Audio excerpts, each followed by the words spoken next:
Bună ziua, prieteni! Bine ați venit la protutoriale.ro. Eu sunt Alex, iar astăzi am să vă arăt cum puteți să vă realizați și voi un site cu ajutorul lui Xampp. Haideți să deschidem un browser, iar aici vom scrie Xampp. Intrăm pe primul rezultat. Aici ne-a trimis pe apashfriends.org.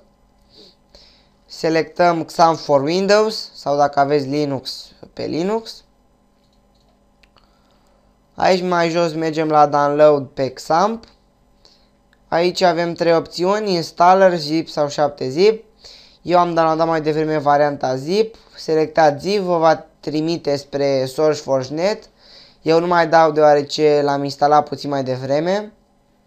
L-am downloadat puțin mai devreme, uitați-l aici, vă va da și vouă această arhivă. O deschideți, apoi va trebui să dezarhivați acest folder Xampp undeva, într-o partiție. Eu am ales partiția C, vedeți l-am dezarhivat deja aici, Xampp. Și acesta este conținutul programului, vedeți destul de multe fișiere. Pe noi ne interesează momentan să deschidem Xampp Control. Dăm dublu click, vedeți, ni s-a deschis această interfață. Bifăm prima opțiune și dăm Start la Apache, adică să pornească programul Apache. Aș vrea să fac o mică precizare. Eu la început, când am luat programul Xampp, când am vrut să pornesc Apache, nu pornea, deoarece aveam Skype deschis, deci programul Skype. Cred că mulți dintre voi știți de acest program, așa că v-aș sfătui și pe voi mai întâi să opriți programul Skype și iar apoi să porniți Apache. Același lucru vom face și la MySQL. Foarte bine, vedeți, scrie la ambele Running. Apoi vom selecta Apache și dăm pe Admin. Vedeți, ne-a apărut această interfață. Selectăm English. De aici mergem în partea stângă la Security. Apoi puțin mai jos dăm pe acest link. Ați văzut pe HTTP, localhost, security, xampsecurity.php. Aici va trebui să securizăm, anume să punem niște parole. MySQL super user, o să pun o parolă simplă, 1, 2, 3, 4, 5, 6, ca să fie ceva așa de test. Dar voi puteți să puneți o parolă mai mare. Am dat password changing, s-a salvat. La același lucru vom face și mai jos. Directory protection, user și password. Voi pune tot userul root și parola 1, 2, 3, 4, 5, 6. Voi puteți să puneți ce username vreți, ce parolă vreți. Dăm make safe. Ne spune că fișierele au fost securizate. Foarte bine. Acum va trebui să instalăm WordPress și în tutorialele viitoare am să vă arăt cum puteți să instalați și Joomla. Haideți să intrăm pe Google. Iar aici scriem WordPress. Intrăm pe primul rezultat. Iar aici eu voi da download WordPress versiunea 3.0.5. Voi veți downloada versiunea voastră. Dăm în partea dreaptă. La fel se downloadează, vedeți aici jos, la Show All Downloads. Vedeți? Eu am downloadat-o puțin mai devreme. Vedeți, este aici arhiva. O să-i dau dublu click. O să extrag conținutul pe desktop cu drag and drop.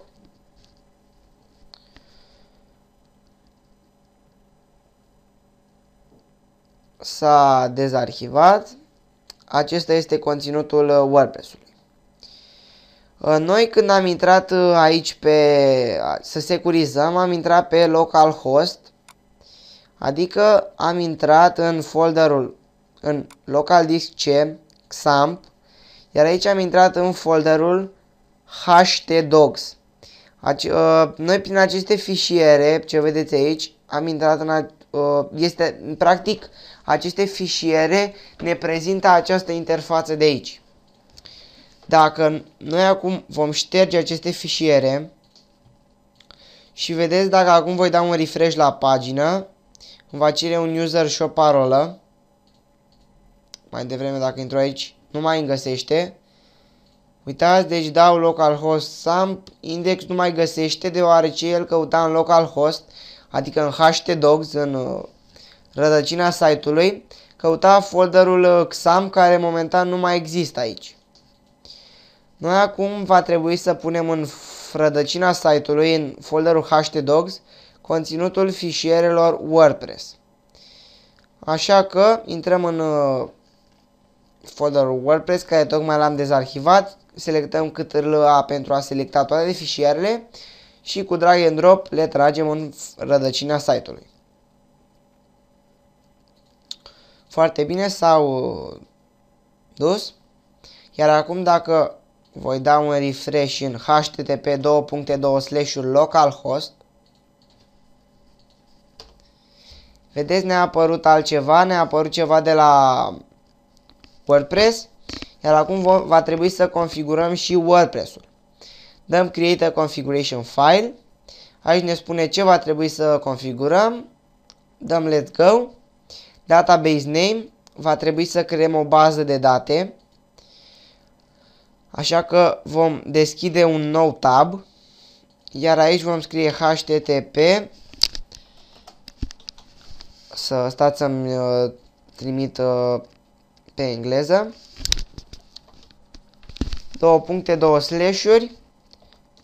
local host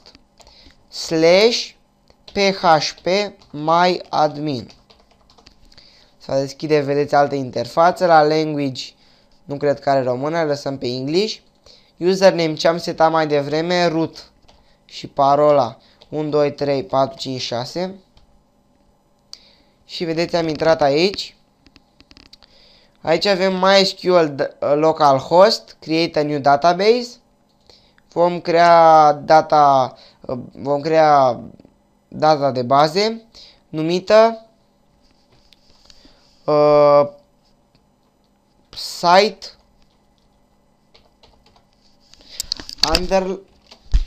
underline 1. Voi puteți să vă puneți numele site-ului underline 1 sau underline database 1, cum doriți. Dăm create. Ne mai cere o dată parola 1, 2, 3, 4, 5, 6.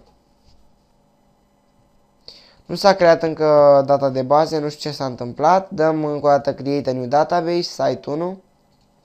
Dăm create. Vedeți, s-a creat. Aici în partea stângă avem site 1. Practic noi acum am creat această dată de bază. Da? Mergem la privilegii și vedeți, avem aici root și vedeți că scrie toate privilegiile.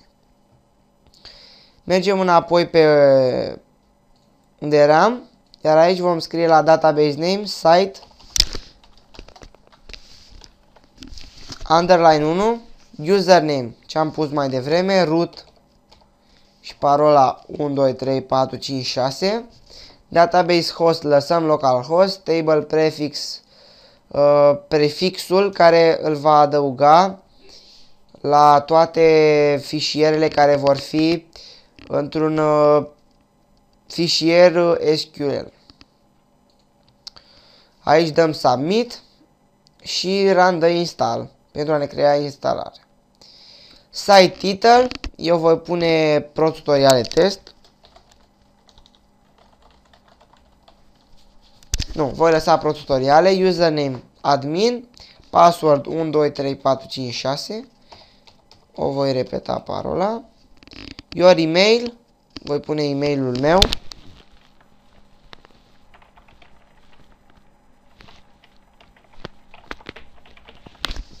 Și dăm install WordPress. Așteptăm puțin. S-a creat, succes, dăm login. Iar aici ne-a trimis pe localhost. Cum este la mine aici localhost, așa este la noi pe site protutoriale.ro.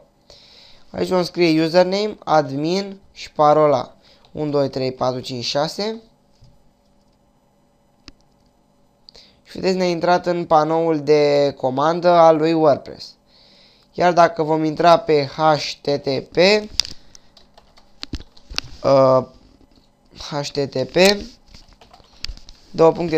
localhost, vedeți, protutoriale.ro s-a creat. Foarte frumos, un site cu o tema de bază. Aici este panoul de control. Cam atât. Ce să vă mai arăt? Încă un singur lucru. Deci localhost este echivalent cu IP-ul vostru. Haideți să mergem pe Google. Iar aici dacă dăm my IP, ne vedem IP-ul nostru. Acesta este IP-ul meu. Îl voi lua cu copy. Și dacă îl voi pune aici și dau enter. Nu, îmi cer scuze.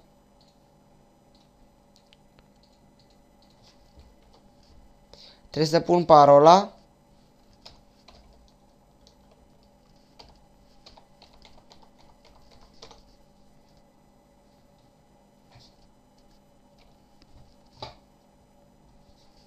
Da, deci voi dacă vă veți scrie IP-ul aici, va apărea cum mi apare mie aici localhost. Mie nu mi apare deoarece am un router wireless la calculator și nu-mi permite.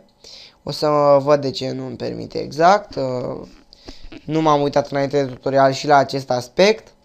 În sfârșit, contează că site-ul a pornit pe localhost. În tutorialele viitoare am să vă arăt cum puteți să instalați și Joomla, am să vă arăt cum puteți să vă luați și un domeniu și un host. Am să vă arăt cum puteți să customizați pagina WordPress. O să vă arăt toate opțiunile WordPress-ului și a lui Joomla. Am să vă arăt și cum puteți să vă instalați un forum. Deci noi acum am făcut un blog, un site. Cam atât pentru astăzi. Mulțumesc pentru atenție. La revedere!